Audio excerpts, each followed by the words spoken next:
ko Tumu Te Heuheu kua tohungia hei Ariki mo Ngāti Tuwharetoa.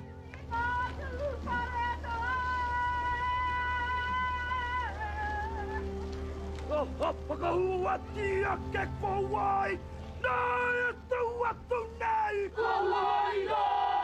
Kowai no! Kowai no te mana! Kowai no te mana! Kowai no te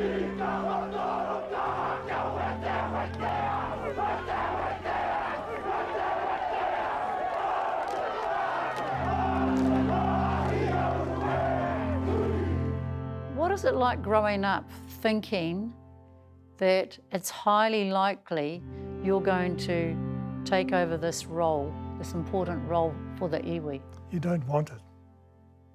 You want to go out and do other things that are interesting and exciting and so forth. What about being the chief? The same thing. Chief, what does chief mean? It was only when he accompanied his father's body to the family vault the full impact of his new life hit him. Being inside the vault, you began to acknowledge the generation that has led our people in a way that has helped them to survive. But can you tell me what it was like being inside there? What was going through your head? The only thing I could feel was the weight of those old people who lay there.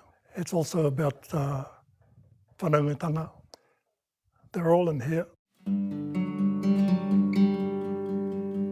As the door to the vault closed, Tumu reflected on his father Hepi, grandfather Hoani, great-grandfather Tūdeiti and Mananui, the Tuwharetoa chief who refused to sign the treaty. When you look at Tongariro, what do you think? Our people need guidance and help, and that's the challenge. How do I do it? Following the death of his father in 1997, Tumu became the 8th appointed Ariki, or Paramount chief, of Ngāti Tuwharetoa.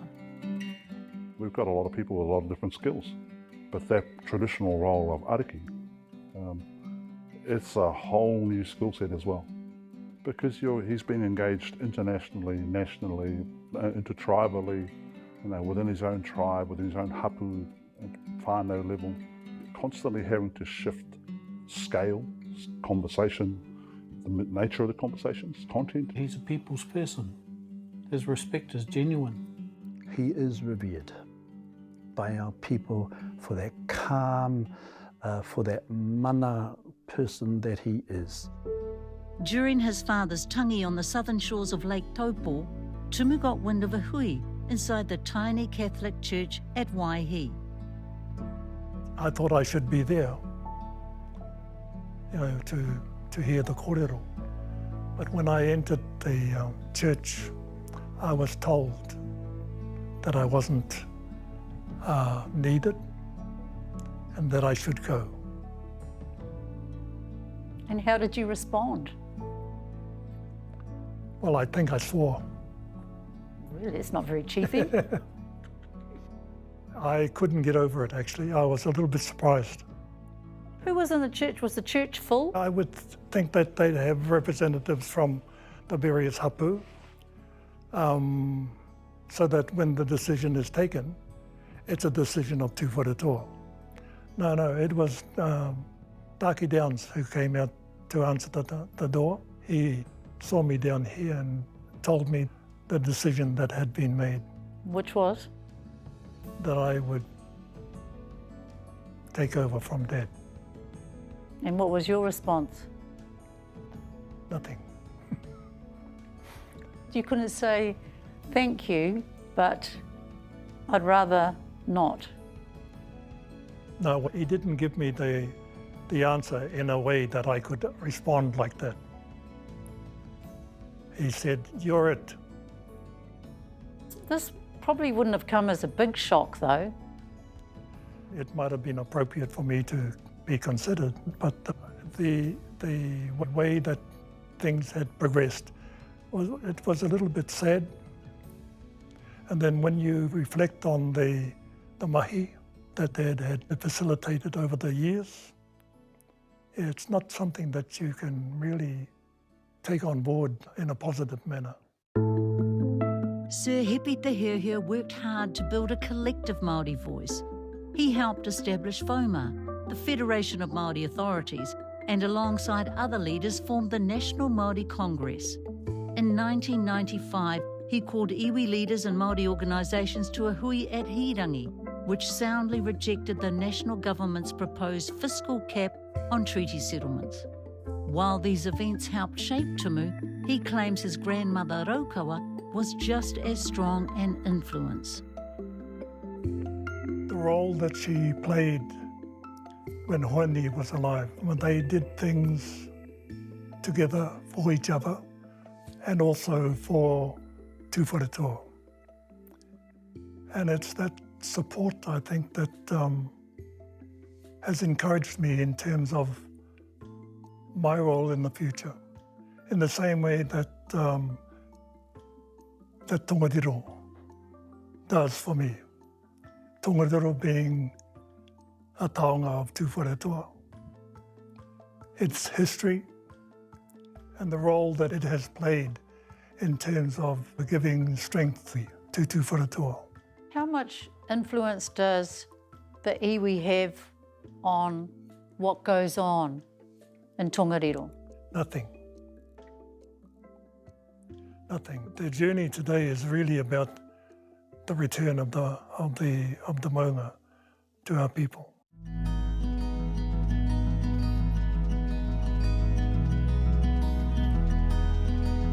The Kāhui Maunga is a collective of iwi with links to the Central North Island Maunga, and that's why Tumu Te Heuheu has put his hand up. There's a need for the maunga to be cared for in a manner that reflects the tikanga and the kawa of our people. And the objective at this stage is that we bring the whole of Tuwharetoa and the other iwi who are available to come together to find appropriate ways of moving forward that do not compromise the aspirations that we have for the Kāhui Maunga collectively.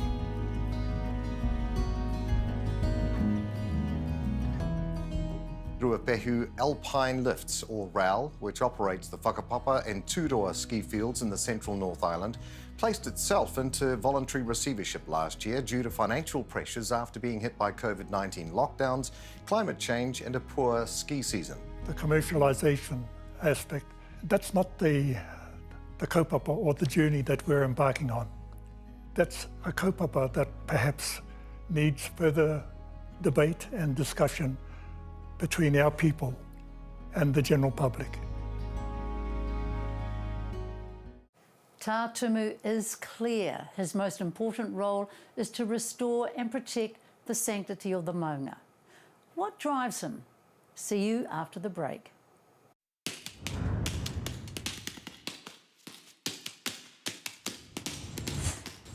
Welcome back. Te Ariki Sir Tumu Te Heuheu Tū Kino the 8th. It's an impressive handle, one that distinguishes Ngāti Tuwharetoa from other iwi. Despite that, Tumu is famous for slipping onto his marae through the back door. The less fuss, the better. In fact, his role represents a distinctive style of leadership, one that is consensus, kaupapa and values-driven. Tumu grew up around Lake Taupo, or as our people describe it, the biggest swimming pool in Aotearoa. But when his dad drove him to St Patrick's Silver Stream in Wellington, it came as a shock. I cried, really. I said to them, "Why are you leaving me here?" And his answer was basically to say that this is helping you to prepare for the future, so that you can do the mahi that needs to be done. So did it? Life doesn't stop there. What were you thinking about doing when you left school? I was doing wool classing. Tumu was a member of a vocal quartet that scored gigs on television and in clubs, and he gained his private pilot's licence. Your dad was being the chief, and there'd have been a lot of hui. Yep. Did he drag you along No. to those? No? No, I stayed home, did my mahi. Well, I actually got involved with the trust board through his encouragement. Why are you going like his encouragement? Oh, well, I mean, that wasn't what I wanted to do then. And, you know, after a while, things change.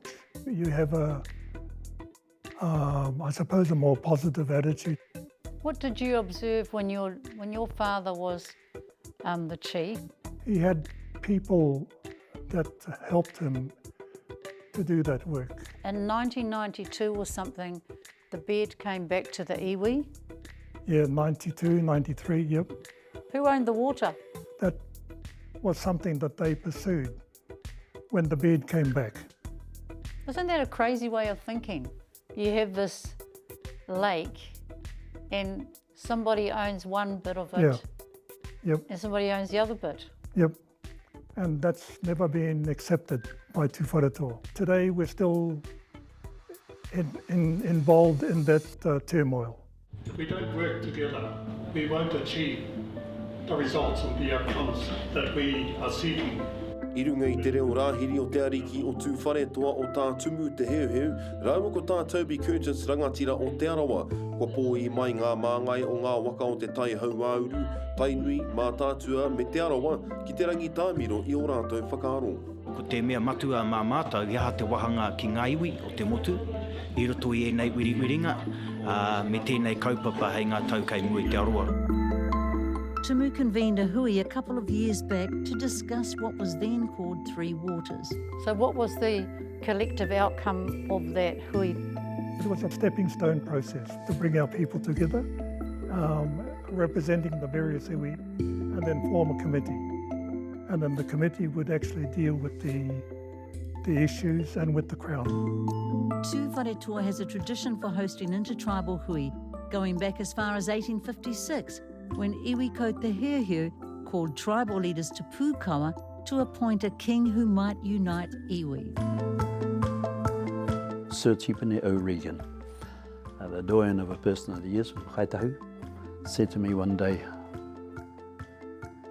Waihi is the Geneva of the South. And I thought about it, okay. So having been to Geneva, seeing that it's a lake with hills and buildings and a beautiful place, and he said to me, that's not it at all. And I said, oh, sorry, what is it? And then he said, Geneva calls leaders from the world, and they come. Te Wharetoa and Waihi, together with Sir Happy, and now with Tumu, you call leaders of Iwidom, and they come. So kia ora, Geneva of the South. Pale, pale, pale, politicians. The late Sir Michael Cullen, as the former Minister of Treaty Settlements, praised the role Tumu played in bringing iwi together for the Central North Island settlement. I'd been advised by Office of Treaty Settlements that there was no chance of doing the settlement, that they believed it was doomed to failure. Treasury was very sceptical, but Ngāti Tuwharetoa Te Heuheu said that he'd got together a coalition of the 8 iwi, and he was confident that we could deliver a settlement. But it was necessary to move reasonably quickly to keep the coalition working together. We had to get a collective agreement around the Central North Island forests before it was possible to move on to these other Central North Island iwi settlements, including actually, of course, Te Wharetoa. And without Tumu leading that coalition, that settlement could not have occurred. Then there was the need to secure mandate from Hapu so that Ngāti Tuwharetoa could negotiate its own settlement with the Crown. It was hugely challenging to bring 27 Hapu together. The strength of allegiance to the Ariki tongue, I think, varies somewhat from Hapu to Hapu. Oh, I mean, it's a big job. It is a big job, and I think the difficulty is that today we're in a modern era. Society is changing, And so we're trying to look after the matters that were dealt with by our old people, but then we're also having to deal with the issues that are being presented to us by our current generations, and also the Crown. So often he has to bring in others, bring in other relations, bring in other representatives to go and be eyes and ears, and to come back in kōrero and wānanga, and because it's just impossible to do. Over the years, we've been put in positions by the Ariki. He tells us, Cedric, I want you on this committee, and you can't say no. We're no specialists at any one thing, but we end up as generalists because we're trying to help out and sit in different kaupapa. Yeah, right now I'm on 3 committees, appointed by the chief. Tumu's late brother Timoti was a popular and hard-working diplomat for the tribe, while Tumu's wife Dame Georgina was a cabinet minister in the national government. All the while, Tumu was kept busy on different trusts and boards as he settled into his role as Ariki. How do you do it? You apply your own whakaaro in the first instance, and then you seek the guidance and support of your people. Tumu visited 20 marae and 3 cities as part of an iwi outreach that took over 2 years. So you will hear lots of people saying, we need this, and this is how it happens. How do you balance it all up and say, okay, this is the way we go? Take advice from your people, and then you make the commitment to decide what you do. Are there certain values that guide you? The values are the values that you know, that belong to the iwi, that belong to the hapu, that belong to our whānau. He now is experienced enough to know that for those around him, some have some very, very good experiences in, say, the economic platform, others in the political platform, others in areas like climate change and other things, well, things to do with matters around the world. So I think what some of us do is we do make sure that he has those people around him. It's not all plain sailing either. He's an easy target because he's the seen face of Tuwharetoa. He's the voice, he's the Ariki. People have an expectation that he's there to do everything. It's impossible. His MO when faced with tensions is to look to those closest to him to see exactly what the entire situation is before he makes a remark. And that's probably why a quietly spoken wool classer from Taumaranui was able to bring warring factions together on the international stage. More after the break.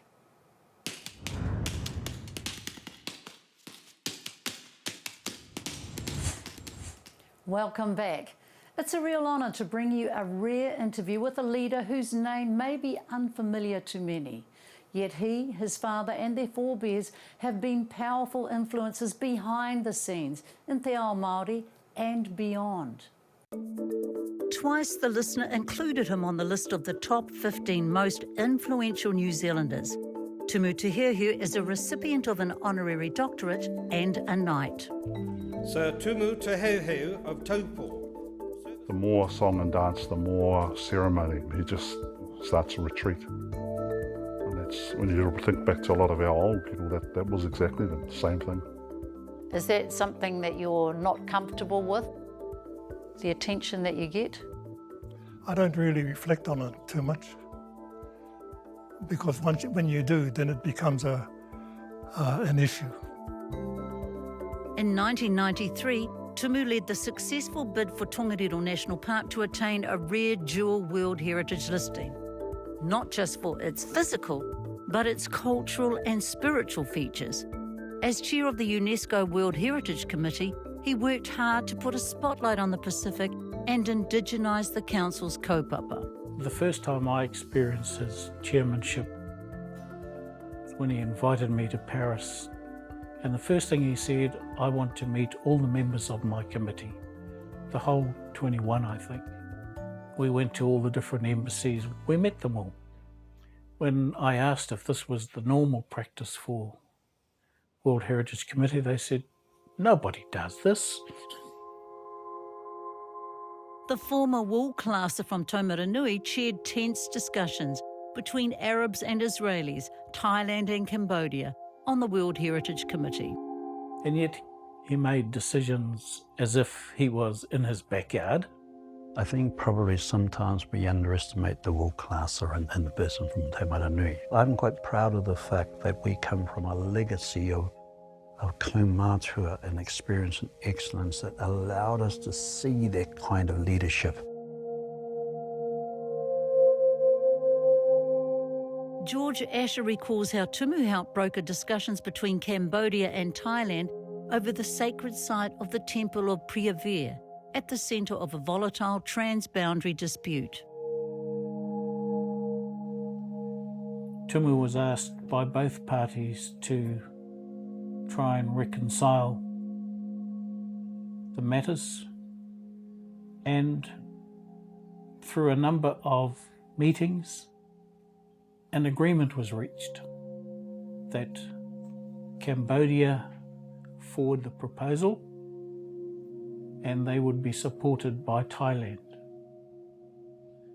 That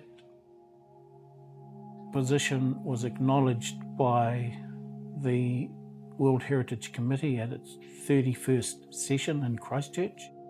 Tumu's cousins Cedric and Rangi were minders when the committee held its hui in Christchurch in 2007. You had factions or countries, prepared to go to war. So we kept those two factions apart and reassured them that by the time you get into the committee room with the chairman, he'll solve your problems, and he did.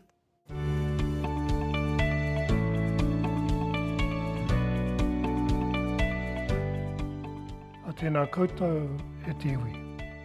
You and I have been watching the COVID-19 pandemic unfold with its threats and its challenges, but also with its lessons for us all.